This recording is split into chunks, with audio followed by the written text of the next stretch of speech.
دمشق کے دریائے بردی میں ایک رسم تھی جس میں دلہن کو سہاگ رات سے پہلے دریا میں غوطہ دیا جاتا۔ اگر پانی سرخ ہو جاتا تو لڑکی کنواری سمجھی جاتی، ورنہ اسے قتل کر دیا جاتا۔ سلطان اپنے چچا کی بیٹی کی شادی میں شریک ہوئے، جہاں دلہن نے پانی میں جاتے ہی شور مچایا۔ سلطان نے کچھ ایسا دیکھا کہ راز جاننے کا ارادہ کر لیا، کیونکہ بسم اللہ الرحمن الرحیم، السلام علیکم ورحمۃ اللہ۔ دمشق کے مشہور دریائے بردی کے کنارے ایک عجیب و غریب اور خوفناک روایت قائم تھی۔ یہ روایت صدیوں سے چلی آ رہی تھی اور معاشرتی انصاف کے نام پر لڑکیوں کی عزت و جان کے ساتھ کھلواڑ کرتی تھی۔ جب بھی کسی لڑکی کی شادی ہوتی تو اسے سہاگ رات سے پہلے اس دریا میں غوطہ لگانے پر مجبور کیا جاتا۔ اگر دریا کا پانی سرخ ہو جاتا تو لڑکی کو کنواری تسلیم کیا جاتا، لیکن اگر ایسا نہ ہوتا تو لڑکی کو سرعام قتل کر دیا جاتا۔ یہ رسم معاشرتی دباؤ اور غیرت کے نام پر کی جانے والی ظالمانہ کارروائیوں کی بدترین مثال تھی۔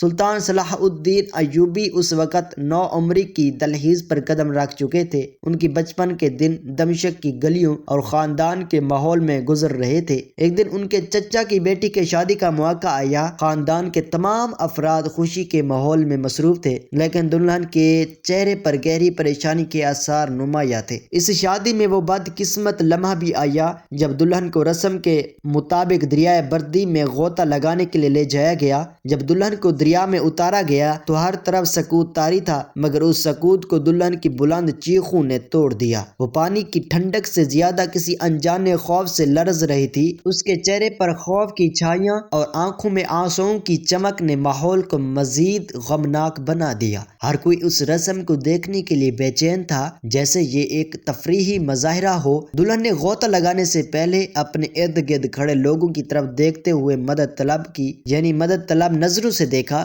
لیکن کسی کی آنکھوں میں رحم یا ہمدردی کا کوئی نشان نہ تھا۔ ہر شخص جیسے اس ظالمانہ رسم کا خاموش گواہ بن کر کھڑا تھا۔ یہ منظر دیکھتے ہوئے نوجوان سلطان صلاح الدین ایوبی ایک کونے میں کھڑے تھے۔ ان کی آنکھوں میں حیرت اور دل میں بے چینی تھی۔ ان کی کم عمری کے باوجود وہ اس روایت کی حقیقت کو سمجھنے کی کوشش کر رہے تھے۔ جب دلہن کو پانی میں دھکیلا گیا تو سلطان کی نظریں دریا کے پانی پر جم گئی۔ اچانک ان کی توجہ کنارے پر کھڑے ایک شخص کی طرف گئی جو بار بار دریا میں کچھ پھینک رہا تھا۔ یہ ایک غیر معمولی حرکت تھی اور سلطان نے غور سے اس شخص کے ہر عمل کو دیکھنا شروع کر دیا۔ وہ ہر دفعہ پانی کے قریب جھک کر کچھ کرتا اور پھر دریا کی رنگت پر نظر ڈالتا۔ سلطان کے ذہن میں سوالات جلب لینے لگے۔ یہ شخص آخر کیا کر رہا تھا؟ دریا کا پانی کیسے سرخ ہو سکتا ہے؟ کیا یہ کوئی قدرتی عمل ہے یا یہاں کوئی سازش چل رہی ہے؟ ان کی نوجوان ذہانت نے انہیں یہ احساس دلایا کہ کچھ تو غلط ہو رہا ہے۔ انہوں نے محسوس کیا کہ اس رسم کے پیچھے کوئی اور راز چھپا ہوا ہے جو شاید لوگوں کی آنکھوں سے اوجھل ہے۔ سلطان کی نگاہوں نے اس شخص کو بغور دیکھا اور انہوں نے محسوس کیا کہ وہ دریا میں کسی قسم کا رنگ ڈال رہا تھا جس سے پانی سرخ نظر آ رہا تھا۔ یہ انکشاف سلطان کے لیے حیران کن اور تکلیف دہ تھا۔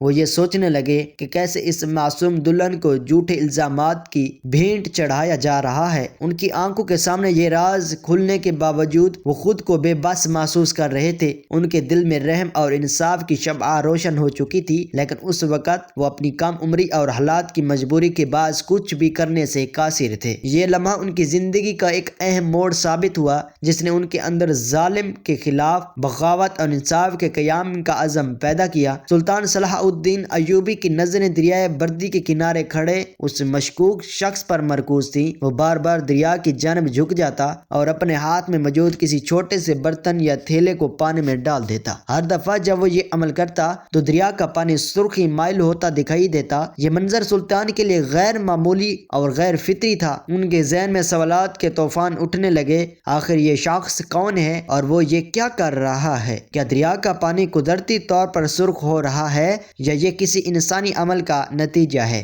سلطان کی تیز نظر اور ذہانت نے جلد ہی یہ سمجھ لیا کہ یہ سارا منظر کسی سازش کا نتیجہ ہے۔ ان کے دل میں شک مزید گہرا ہو گیا کہ شاید یہ روایت محض ایک دھوکہ ہے جسے سماج نے عزت اور غیرت کے نام پر مقدس بنا رکھا ہے۔ سلطان آہستہ آہستہ اس شخص کے قریب جانے لگے تاکہ اس کی حرکات کا بغور جائزہ لے سکیں۔ جیسے ہی وہ قریب پہنچے انہوں نے دیکھا کہ اس شخص کے پاس ایک تھیلا ہے جس میں کسی سرخ رنگ کی چیز موجود تھی۔ وہ بار بار اس تھیلے سے مواد نکال کر دریا میں ڈال رہا تھا۔ سلطان نے خاموشی سے وہ الفاظ سنے جو وہ شخص اپنے ساتھی سے کہہ رہا تھا، آج بھی کسی کو شک نہیں ہوگا، پانی کا رنگ بدلتے ہی سب یقین کر لیں گے کہ یہ لڑکی بے گناہ ہے یا گناہ گار۔ ان الفاظ نے سلطان کے دل و دماغ کو جھنجھوڑ کر رکھ دیا تھا۔ یہ جملے اس بات کا ثبوت تھے کہ دریا کے پانی کو سرخ کرنے کا عمل محض ایک دھوکہ تھا اور اس کے ذریعے لڑکی کو غیر ضروری طور پر بدنام کیا جاتا تھا یا ان کی جان لی جاتی تھی۔ اس انکشاف نے سلطان کے دل میں غم اور غصے کی ایک لہر پیدا کر دی۔ وہ سوچنے لگے کہ کیسے صدیوں سے یہ دھوکہ دی جا رہی ہے اور کسی نے بھی اس پر سوال اٹھانے کی ہمت تک نہ کی تھی۔ لوگ اس رسم کو حقیقت سمجھ کر دلہنوں کو ظالمانہ انداز میں قتل کر دیتے ہیں اور دریا کے پانی کے رنگ کو ان کی پاکیزگی کا پیمانہ بنا لیتے ہیں۔ سلطان کا دل اس مظلوم دلہن کے لیے بھر آیا جو شاید اپنی بے گناہی ثابت کرنے کے باوجود اس جھوٹے نظام کا شکار ہو سکتی تھی۔ سلطان نے فوراً فیصلہ کیا کہ وہ اس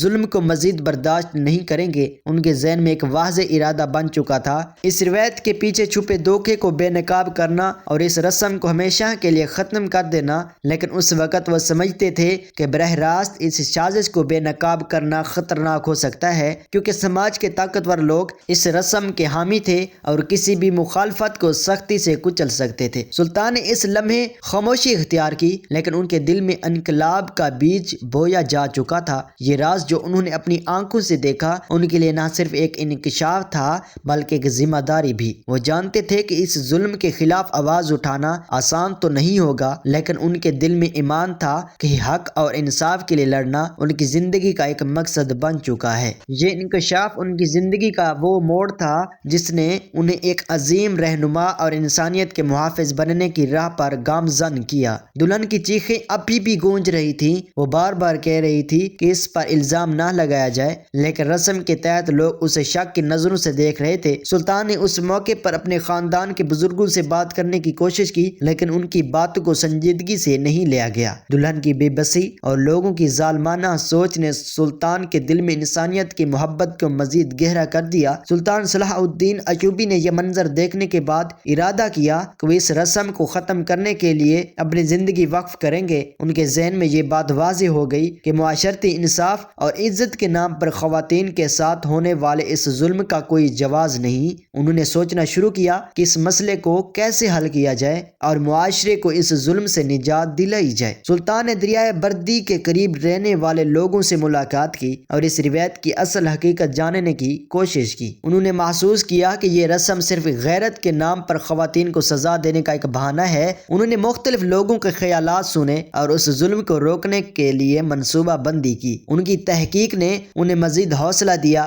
کہ وہ اس روایت کو ختم کریں۔ سلطان نے اپنے والد اور قریبی رشتہ داروں کو اس ظلم کے بارے میں آگاہ کیا اور انہیں قائل کرنے کی کوشش کی کہ یہ رسم اسلام کی تعلیمات کے خلاف ہے۔ انہوں نے قرآن اور سنت پاک کے دلائل پیش کیے اور بتایا کہ خواتین کے ساتھ اس قسم کی زیادتی اللہ کے غضب کو دعویٰ دینے کے مترادف ہے۔ ان کی باتیں کچھ لوگوں کے دلوں میں اثر کرنے لگیں۔ سلطان نے فیصلہ کیا کہ وہ اس رسم کو ختم کرنے کے لیے عوام کو تعلیم دیں گے۔ انہوں نے علماء اور دانشوروں سے مشورہ کیا اور لوگوں کو سمجھانے کے لیے مختلف حکمت عملی اپنائی۔ انہوں نے اس مسئلے کو حل کرنے کے لیے عملی قدم اٹھائے اور اس بات کو یقینی بنایا کہ آئندہ کسی بھی لڑکی کو اس ظالمانہ رسم کا شکار نہ بنایا جائے۔ کئی مہینوں کی کوششوں کے بعد سلطان صلاح الدین ایوبی نے لوگوں کے دلوں میں اس رسم کے خلاف نفرت پیدا کر دی۔ انہوں نے ثابت کیا کہ عزت اور غیرت کے نام پر کیے جانے والے یہ کام نہ صرف ظلم ہے بلکہ اللہ کے حکم کی خلاف ورزی بھی ہے۔ ان کی کوششوں سے یہ ظالمانہ روایت ختم ہو گئی اور خواتین کو ان کے حقوق اور عزت واپس ملی۔ ناظرین، اس طرح کی پیاری ویڈیوز دیکھنے کے لیے ہمارے چینل کو سبسکرائب کریں اور ہمارے پیارے نبی کریم صلی اللہ تعالی علیہ وآلہ وسلم کے 99 پیارے ناموں میں سے ایک نام ضرور ٹائپ کریں۔